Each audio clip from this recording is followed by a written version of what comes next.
함께 보실 말씀은 고린도후서 5장 17절에서 20절까지의 말씀입니다. 고린도후서 5장 17절에서 20절까지의 말씀입니다. 오늘 성가대의 찬양이 제 마음을 울렸어요.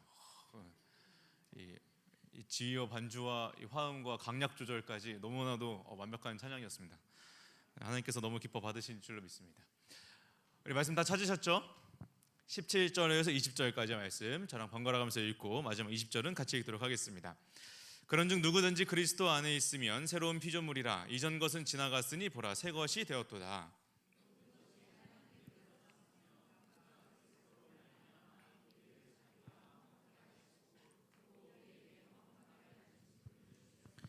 곧 하나님께서 그리스도 안에 계시사 세상을 자기와 화목하게 하시며 그들의 죄를 그들에게 돌리지 아니하시고 화목하게 하는 말씀을 우리에게 부탁하셨느니라. 그러므로 우리가 그리스도를 대신하여 사신이 되어 하나님이 우리를 통하여 너희를 권면하시는 것 같이 그리스도를 대신하여 간청하노니 너희는 하나님과 화목하라. 아멘. 좋습니다. 한 주간 잘 지내셨어요? 요즘 서로 좀 친해지셨나요? 지난주에도 이 대답을 물어봤을 때 정적 일렀던 것 같은데 아직 친해지긴 멀었나 봅니다. 언제쯤 친해질 수 있을까요? 좋습니다. 여러분 친구 관계가 되게 중요하죠. 친구 중요하죠.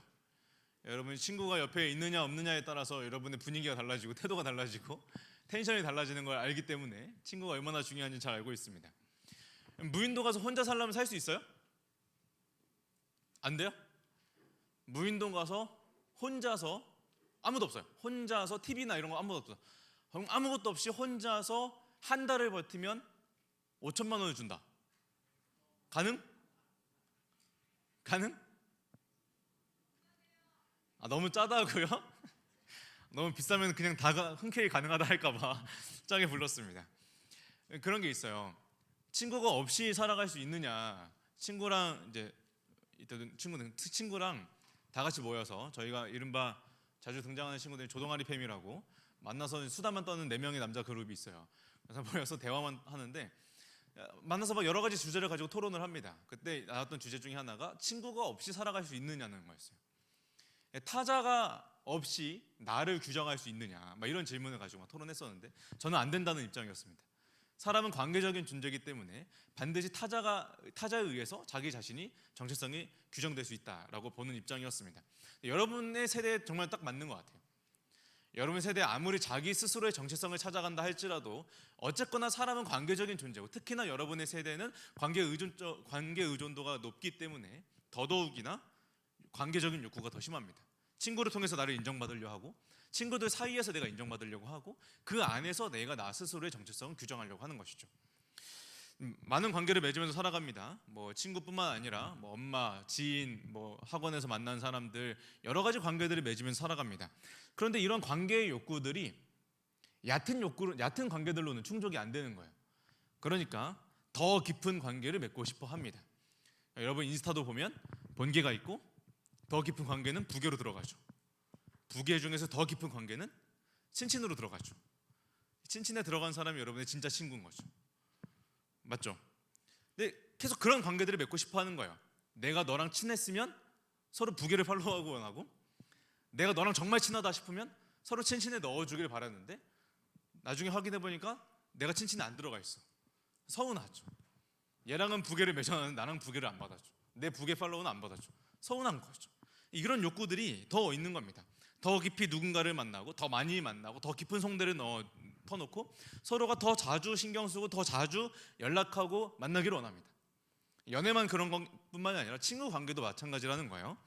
그렇게 깊은 관계를 맺어갈수록 관계는 구속적인 성격을 갖고 있어서 서로가 서로에게 더 많이 얽매이게 됩니다. 한 친구가 좀 저를 도와줬으면 좋겠는데 정은이가 좀 잠깐 도와줄래요? 네, 정은이 잠깐만 나와주세요. 빨리 나오세요. 빨리. 고맙습니다. 해서 내 옆에 서면 돼요. 왜 오늘 나올 민낯이 아니니? 충분히 이쁜데 왜? 자, 이거를 손목에 걸어주세요. 손목에 이렇게 넣어주세요. 자, 보세요. 관계가 구속적이어서 서로 관계를 맺고 서로가 더 친해지면 친해지려고 할수록 관계는 더 타이트해진다는 거예요. 이 타이트해진 상황에서 뭐 하느냐? 나는 정은이랑 더 친해지고 싶기 때문에 연락을 더 자주 하기를 원해. 그러니까 더 친해진 관계가 되면 정은이가 나한테 DM도 더 많이 보내줘야 돼요. 내 스토리에 답장도 해줘야 돼요. 댓글도 달아줘야 되고. 근데 친해지면 친해질수록 나도 그런 의무가 생겨. 정은이가 스토리 올린 거 다 좋아요를 눌러줘야 될 것 같고, 어제 새벽에 한 스토리를 한 8개인가 올렸는데 다 좋아요를 내가 다 눌러주고, 막 뭐가 나오든 고양이 사진이 나오든 뭐가 나오든 다 좋아요 일단 누르고 보는 거예요. 재밌는 이야기가 있으면 댓글도 달라줘요. 블로그 올리면 블로그도 찾아봐 줘야 되고 블로그에 좋아요도 눌러줘요. 내가 다 열심히 하고 있어요. 이렇게 정말 열심히 하고 있어요. 근데 더 친해지면 친해질수록 정은이가 나한테 요구하는 건 많아지겠죠. 그러니까 나한테 더 많이 밥을 먹자 그러고, 뭐 시간을 더 많이 내야 되고, 그러니까 또 그 이상이 되면 또 어딘가 이동할 때 또 옆자리에 앉기를 원하고, 옆자리에 해주고, 뭐 나랑 너랑 같은 조가 될 수는 없겠지만 뭐 수련회나 이런 걸 조편성을 할 때도 뭔가 내가 그 안에 같이 들어가 주길 원하는 거죠. 그렇죠? 그렇죠? 네. 그러니까 이게 친할 때는 괜찮아요. 서로 관계가 좋고 친할 때는 다 괜찮아요. 그러니까 내가 다 해줄 수 있어. 그런데 어느 순간 점점 부담이 되는 때가 오는 거예요. 정은이가 점점 부담이 돼. 스토리에 막 좋아요 눌러주는 거 이제 지쳐요. 스토리를 하루에 막 8개씩 10개씩 올리는데 이거 언제까지 다 좋아요 눌러주고 있어줘야 되냐. 점점 힘들어지는 거예요. 블로그 일일이 다 보는 것도 길인데 다 보는 거 너무 힘들어져요. 그러니까 블로그도 안 보고 싶어요. 그런데 부담스러우니까 내가 다 봐야 되는 거예요. 지금 그렇다는 건 아니에요. 근데 관계가 괜찮을 때는 괜찮다가 점점 사이가 멀어지면 멀어질수록 이게 부담이 된다는 거예요. 근데 부담이 될수록 관계는 계속 얽매여 있다는 거죠. 그럴수록 정은이는 나를 더 끌어들이려고 하겠지. 그렇죠. 근데 이게 부담이 되고 거리가 점점 생기고 부담이 되고 구속하는 것들로 느껴지면 나는 이 관계를 이제 벗어나고 싶은 거예요. 끊어버리고 싶은 거예요. 참고로 정은 이제 안 들어갈 거예요. 너 여기 계속 있을 거예요. 잠깐만. 자 여기 앉으시면 돼요. 앉으시면 이렇게 돌아서 나를 보고 앉으면 돼요. 네, 이쪽 보지 말고 좀 가까이 와. 나 이거 팔이 안 돼. 네, 여기 있으면 돼요. 자, 아담과 하와의 관계를 한번 생각해 봅시다. 여기가 아담과 하와고 내가 하나님이에요. 관계가 좋을 때는 서로 사이좋은 관계를 맺고 있었어요. 처음엔 너무 사이가 좋았어요. 모든 게 다 좋았죠. 에덴 동산이라는 환경도 너무 좋아요. 살기도 너무 좋고 먹을 것도 많고요. 하나님께서 다 먹으라 했으니까 그 다 먹을 수 있는 것도 너무 많고요. 너무 좋았어요. 하나님과 대화하는 시간, 하나님과 만나는 시간, 하나님과 함께 산책하면서 걸으면서 이야기하는 시간 너무 다 좋았어요. 만족스러운 거죠. 그런데 어느 순간 뱀이 유혹하는 말 한마디를 한 것으로 인해서 그 모든 관계가 틀어지기 시작했습니다. 그리고 하나님과 아담과 하와 사이에 마음의 거리가 생겨버리는 순간 그동안 누려왔던 모든 것들이 다 은혜가 아니라 부담이 되기 시작하는 거예요. 에덴 동산이라는 장소도 너무 제한적이에요. 여기 벗어나고 싶은데 여기 안에만 있어야 되는 게 너무 답답해. 먹을 거 하나님께서 다 먹으라 했지만 선악과를 먹지 못하는 게 너무 싫은 거예요. 그러니까 나머지 먹을 수 있던 음식들도 이제는 다 흥미가 없어져요. 불만족스러워요. 하나님과 대화하는 시간 부담스러워요. 이제 하나님과 대화하기가 싫어요. 그러니까 아담과 하와가 어떻게 되는 거예요? 그 관계를 끊어버리는 겁니다. 모든 관계는 그게 부담이 심해지면 그 관계를 결국은 끊어버릴 수밖에 없는 거예요. 절규하는 겁니다. 들어가진 않을 거예요. 넌 여기 있을 거예요. 네. 그다음에 친구 관계도 그렇습니다. 이건 여기서 날 보면 돼요. 네. 친구 관계도 그래요. 친한 친구가 어느 순간 부담이 될 때가 있어요. 그러면 괜찮을 줄 알았는데 그래서 그 친구를 끊어내 버리는 거죠. 이제는 너무 부담스러우니까 그 친구를 연락을 차단시켜 버립니다. 관계를 멀리합니다. 그런데 괜찮을 줄 알았어. 나는 이제 그 친구가 없어도 자유롭고 그 친구가 없어도 행복하게 잘 살 수 있을 줄 알았는데 그 친구가 없어져 보니까 이제 연락이 안 와. DM이 안 와. 심심해요. 그리고 막상 조를 구성하려고 하다 보니까 난 정은이밖에 없었는데 정은이는 당연히 나랑 같은 조를 해줬어야 되는데 정은이가 없어지니까 나랑 같은 조 할 친구가 없어져요. 외로워요. 이러한 부담들이 밀려오기 시작하는 겁니다. 여러분, 그런데 이런 부담들이 하나님과의 관계에서 마찬가지로 동일하게 적용됩니다. 사람들이 하나님과의 관계를 부담스러워서 그것을 끊어내고자 합니다. 모두가 하나님과 대화하기를 싫어하고, 경건 훈련하는 거 싫어하고, 큐티하고 말씀 보고 기도하고 찬양하면서 하나님과 대화하는 거 싫어합니다. 부담스러워요. 그러니까 하나님을 멀리하고 싶어 합니다.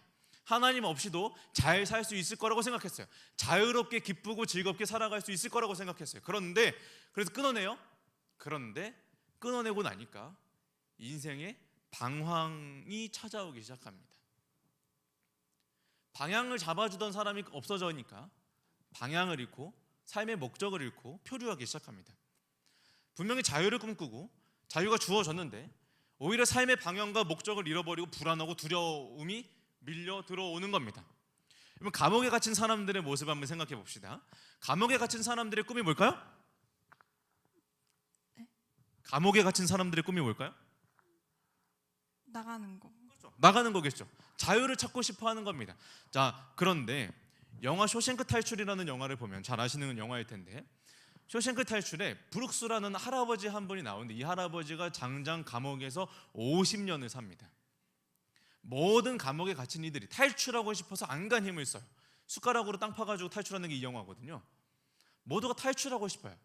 근데 이 브룩스라는 할아버지가 50년 만에 가석방을 받습니다. 이제 풀려나게 돼요. 이 할아버지가 두려운 거예요. 이제 자유를 찾으면 뭘 해야 될지 모르겠는 거예요. 안 나가려고 그럽니다. 근데 어쩔 수 없어요. 나가야 되잖아요. 내보냅니다. 내보냈더니 이 할아버지가 삶의 목적도 있고 자유가 찾아왔지만 오히려 그게 더 불안하고 두려워서 얼마 먹고서 결국 자기 스스로 생을 마감해버립니다. 그러면 이 분이 느낀 감정이 자유가 주어졌는데 그 자유가 나에게 부담스럽게 두려움으로 다가오는 거예요. 우리 인생이 그렇습니다. 하나님과의 관계가 단절되고 하나님이 없으면 더 자유로울 수 있을 줄 알았어요. 내가 하고 싶은 대로 다 하고 마음껏 죄 지으면서 살아도 되는 줄 알았어요.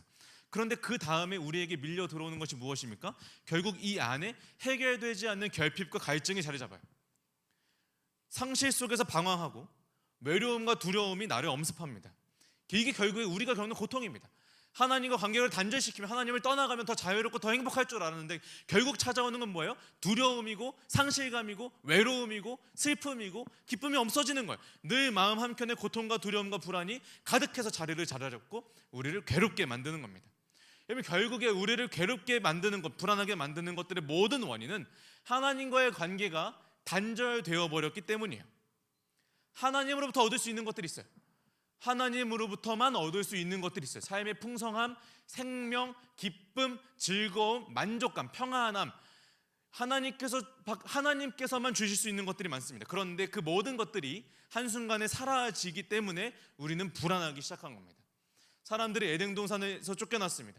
하나님으로부터 멀어졌습니다. 하나님과 멀어지자 그들을 지켜주고 있던 안전함이 사라졌고 보호가 사라졌고 생명이 사라지고 기쁨이 사라졌습니다. 그러니까 불안하고 죽음의 위협이 찾아옵니다. 살해, 슬픔, 두려움, 하나님과의 관계가 없어서 이제는 더 이상 하나님의 심판을 면할 수도 없습니다. 끊어졌잖아요. 하나님 앞에 심판대에 섰을 때 결국 하나님 물을 수밖에 없어요. 너 천국 들어갈 수 있어? 너가 천국 들어와야 되는 이유가 뭐야? 물어봤을 때 대답할 수 있는 이유가 없어요. 내 안에 그 관계가 끊어졌기 때문입니다. 결국에 우리는 죽음의 두려움이 찾아오는 거예요. 심판대 앞에 섰을 때 결국 내가 심판받고 지옥에 가게 될 것입니다. 그것이 우리 인생을 망쳐버렸습니다. 그럼 어떻게 할까요? 어떻게 할까? 다시 붙여야죠. 그렇죠. 관계를 다시 회복하면 돼요. 그런데 문제는 그럴 수가 없다라는 겁니다. 관계를 붙일 수가 없어요. 돌아가고 싶은데 돌아갈 수가 없다라는 거예요. 이미 깨어진 관계이기 때문에 다시 주워 담을 수가 없다라는 겁니다. 누가 끊어냈어요? 내가 끊어냈어요. 내가 끊어내고 내가 멀어졌기 때문에 하나님 앞에서도 그렇게 뻔뻔해질 수가 없다는 거죠. 하나님 찾아가지고 하나님 죄송해요, 다시 붙여주세요 라고 요구할 수가 없다는 겁니다. 무엇보다 모든 관계, 특히 한 번 깨어진 관계는 이전에 있는 문제를 완벽하게 해결하지 않고는 다시 결합되기가 어려운 거예요. 가끔 제가 이제 연애 상담도 많이 하지만 정말로 신기한 케이스들이 있는데 제가 이해 안 되는 케이스가 하나 있어요. 헤어졌다 다시 만나는 거예요. 왜 그런지 모르겠어. 한창 실컷 싸워놓고 헤어져. 헤어졌다가 며칠 만에 다시 만나요. 제일 어이없는 애들. 그런 애들은 상담을 해줄 필요가 없어요. 다시 만날 거기 때문에. 그런데 봐봐요. 결국 헤어진다는 건 뭐예요? 헤어질 이유가 있어서 헤어지는 거예요. 싸웠으니까 헤어지는 거예요. 근데 그 문제가 해결되지 않았는데 다시 만난다? 다시 그 문제로 다시 싸울 거예요. 가끔은 그걸 이겨내고 결혼까지 성공하시는 분들이 있더라고요. 정말 대단한 분들입니다. 깨어진 관계가 회복되기 위해서는 이전의 문제를 반드시 완벽하게 해결해야만 다시 붙일 수가 있어요. 적절히 타협하거나 적당히 맞춰주는 협상 같은 걸로는 안 돼요. 반드시 그 문제가 정말로 사람이 바뀌어서, 내가 바뀌든지 제가 바뀌든지 어쨌든 사람이 바뀌어서 누군가가 맞춰줘야 된다는 거죠.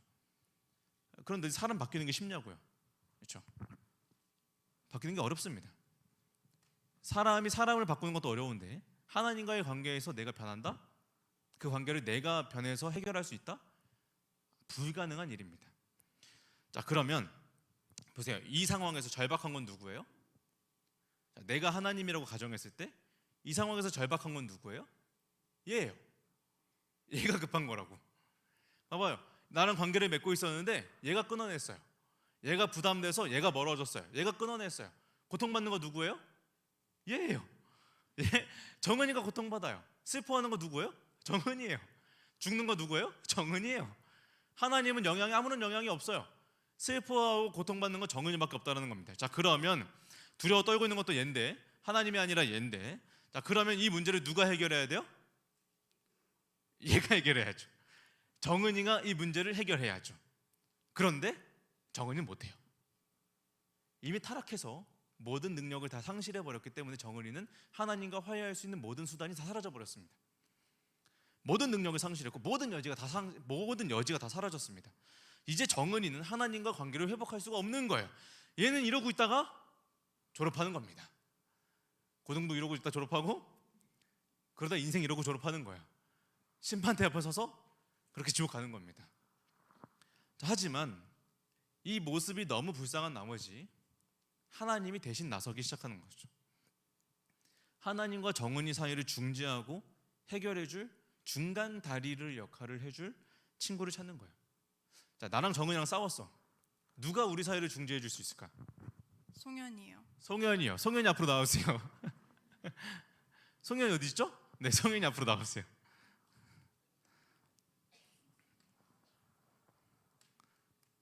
빨리.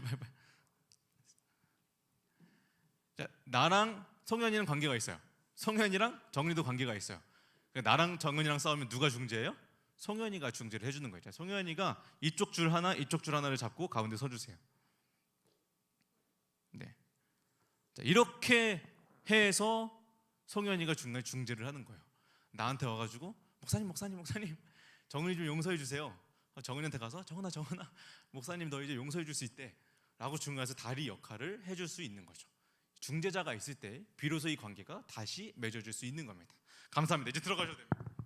감사합니다. 이건 들어가긴 좀 오바했는데. 정말 고생했어요. 감사합니다. 자, 중재자가 있으면 이 관계가 다시 회복될 수 있는 겁니다. 자, 그런데 아직까지 해결되기 위해서 한 가지 먼저 해결해야 될 문제가 하나 있습니다. 중간자 예수님을 통해서, 그분이 바로 예수님이신데 예수님을 통해서 다리는 놓아졌어요. 중간에 이어는 졌어요. 그런데 여전히 내가 변하지 않았다라는 게 가장 큰 문제입니다. 아까 말했죠. 관계가 다시 회복되기 위해서는 이전의 문제가 해결돼야 돼요. 내가 변해야 돼요. 내가 바뀌어야 돼요. 그래야 하나님과의 관계가 회복될 수 있어요. 근데 다리는 놓아졌는데 여전히 내가 그대로라는 거예요. 나는 변하지 않아서 똑같이 앞으로도 다시 그 문제를 일으킬 거고 그냥 그대로 살아갈 거란 말입니다. 나는 여전히 하나님께 나아갈 자격이 없어요. 나는 여전히 나를 위해서 살아가는 이기적인 사람이에요. 나는 여전히 내가 하나님보다 더 우선되는 그런 사람입니다. 나는 죄인이에요. 그래서 나는 다리가 이어져도 하나님과 화해할 수 없습니다. 내가 변하지 않았기 때문입니다. 아니요, 여러분 변했습니다. 성경은 예수 그리스도 안에서 이미 우리가 변화되었음을 선언합니다. 17절의 말씀 우리 한번 같이 읽어볼까요? 17절입니다. 시작. 그런즉 누구든지 그리스도 안에 있으면 새로운 피조물이라 이전 것은 지나갔으니 보라 새 것이 되었도다. 아멘. 말씀해 보세요. 누구든지 그리스도 예수 안에 있으면 이미 새로운 피조물이라는 거예요. 그 안에 있는 모든 이들을 향하여 말씀은 자신 있게 선언합니다. 너희가 이미 새 것이 되었도다. 이미 우리가 그렇게 되었다는 선언입니다. 그렇게 되어야 되라는 명령이 아니라 이미 우리에게 주어지는 선언이라는 거예요. 18절의 말씀도 보세요. 이미 하나님께서 우리와 화목하게 되셨고, 19절에 이르러서는 이렇게까지 말씀하십니다. 곧 하나님께서 그리스도 안에 계시사 세상을 자기와 화목하게 하시며 그들의 죄를 그들에게 돌리지 아니하시고, 심지어 이전에 지었던 우리의 모든 그 죄의 책임까지도 하나님께서 묻지 않으신다라는 거예요. 없애버리시겠다는. 그래서 이사야서나 다른 구약의 말씀에서 이런 말씀도 나옵니다. 이전에 지었던 우리의 모든 죄를 멀리 던져버리고 이제는 하나님께서 기억하지 않으시겠다, 잊어버리시겠다라는 말씀까지 하십니다.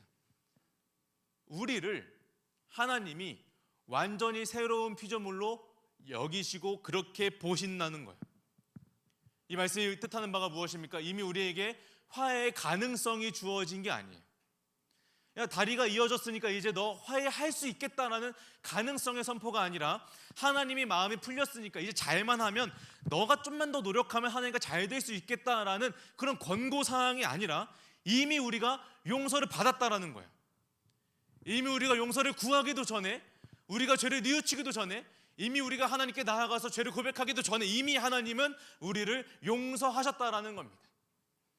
이미 하나님과의 우리와의 관계가 이미 회복되어서, 이미 우리는 새로운 피조물로 거듭났고, 이미 우리가 새로운 사람이 되어서 하나님께 나아갈 수 있는 자격을 얻었다라는 겁니다. 여러분, 이것은 명령이 아니라 명백한 선언입니다. 나오라는 명령이 아니라 이미 하나님께서 너희를 용서하셨다라는 선언입니다. 여러분, 근데 생각해 보세요. 이 모든 과정에서 누가 뛰고 있습니까? 하나님 혼자 뛰고 있어요. 18절 19절의 말씀, 오직 하나님만 등장하십니다. 하나님이 화목하게 하시고 하나님이 용서하셨습니다. 여러분, 우리는 여기서 기억해야 됩니다. 용서는 누구에게 필요했던 일이에요? 나에게 필요했던 일이에요. 내가 고통받았고, 내가 죄를 지었고, 내가 죽게 될 위기에 처해 있으니까 갈급한 건 누구예요? 나예요. 목마른 사람이 우물을 판다고 내가 우물을 파야 정상입니다. 그런데 이 모든 관계에서 누가 뛰는 겁니다? 하나님만 뛰는 겁니다. 화해는 인간의 편에서만 필요했는데, 하나님께서 우리를 먼저 불쌍히 여기시는 마음으로 중보자 예수 그리스도를 세우시고, 그를 통하여 우리를 새롭게 하시고 우리의 모든 죄를 없애주시고 우리와 화해를 이루어내셨습니다. 여러분, 성경은 이거를 은혜라고 부릅니다. 은혜라고 부릅니다. 또한 말씀은 그 은혜 앞에서 우리가 침묵할 것을 요구하지 않습니다. 감사로 반응할 것을 요구합니다. 복음이 요구하는 모든 명령은 우리가 해내야 되는 의무가 아니라, 야, 이제 너희는 새로운 피조물이니까 너희 이제 주를 위해 살아야 돼 라는 그런 우리가 짊어져야 하는 그런 무게 있는 의무가 아니라, 하나님께서 이미 우리에게 베풀어 주신 그 은혜에 대한 감사의 반응으로 자발적으로 나오는 게, 그게 신앙이에요. 새로운 피조물로 살아가는 거, 주를 위하여서 살아가는 거, 이제 그렇게 살아야지라는 노력이 아니라 내가 하나님의 은혜에 대한 감사의 반응으로 자연스럽게 터져 나오는 게 바로 우리의 신앙이라는 겁니다. 여러분, 이 화해의 복음이 우리에게 요구하는 것은 무엇입니까? 이미 우리를 새로운 피조물로 새롭게 하셨으니까 그냥 너희는 새로운 피조물답게 살아가면 된다는 겁니다. 우리 15절의 말씀을 같이 한번 읽어볼까요? 15절입니다. 시작. 그가 모든 사람을 대신하여 죽으심은 살아있는 자들로 하여금 다시는 그들 자신을 위하여 살지 않고 오직 그들을 대신하여 죽었다가 다시 살아나신 이를 위하여 살게 하려 함이라. 아멘. 여러분, 말씀에도 보듯이 이전 것은 지나갔으니 보라 새 것이 되었도다. 이전 것은 무엇입니까? 이전의 우리의 모습입니다. 육신을 따라 살고, 나를 위해서 살고, 내 육신과 내 욕망과 내 즐거움과 내 만족을 위해 살았던 것이 바로 이전의 우리의 삶이었습니다.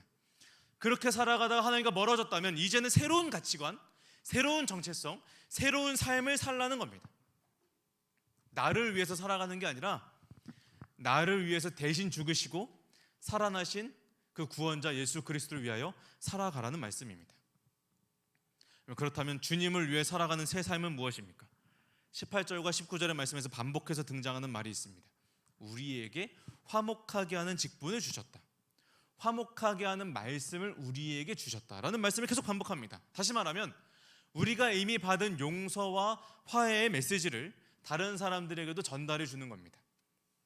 내가 지금 여러분에게 전하고 있는 것처럼, 여러분 예수님이 이미 용서하셨습니다. 여러분 이제 새로운 사람으로 살아가면 됩니다 라고 내가 지금 여러분에게 선포하고 있는 것처럼, 너희도, 여러분도 이제 가서 세상에 나아가서 아직 그 화해가 나에게 왔음을 알지 못하는 사람들에게, 여전히 하나님과 내가 거리가 멀어졌다고 생각하는 그런 두려워하고 불안해하고 있는 사람들에게 찾아가서, 야, 예수님이 이미 너 용서하셨어, 하나님이 이미 너를 용서하셨어 라는 말을 선포하고 다니라는 거죠.